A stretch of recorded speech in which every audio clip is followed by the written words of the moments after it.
3 ദിവസങ്ങളിലായി മുക്കത്ത് നടന്ന ഡിവൈഎഫ്ഐ കോഴിക്കോട് ജില്ലാ സമ്മേളനം സമാപിച്ചു. കഴിഞ്ഞ ദിവസമുണ്ടായ മണ്ണിടിച്ചിലിന്റെ പശ്ചാത്തലത്തിൽ തുരങ്കപാതയെ അട്ടിമറിക്കാനുള്ള നീക്കത്തിൽ നിന്ന് ബന്ധപ്പെട്ടവർ പിന്മാറണമെന്ന് ജില്ലാ സമ്മേളനം പ്രമേയത്തിലൂടെ ആവശ്യപ്പെട്ടു.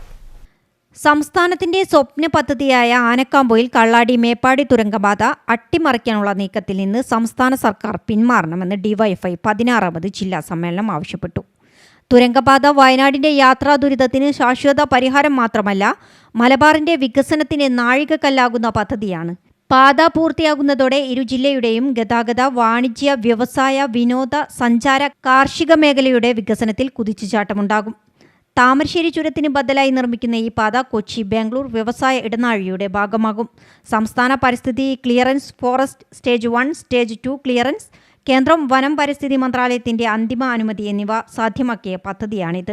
മുണ്ടക്കൈ ചൂരൽമല ദുരന്തത്തിന്റെ പശ്ചാത്തലത്തിൽ കൂടുതൽ പരിശോധന വേണമെന്ന അന്നത്തെ മുഖ്യമന്ത്രി പിണറായി വിജയന്റെ തീരുമാനപ്രകാരം കൂടുതൽ പരിശോധനകളും പഠനങ്ങളും നടത്തിയാണ് 2025 സ്റ്റേറ്റ് എൻവയോൺമെന്റൽ ക്ലിയറൻസ് ലഭ്യമായത്.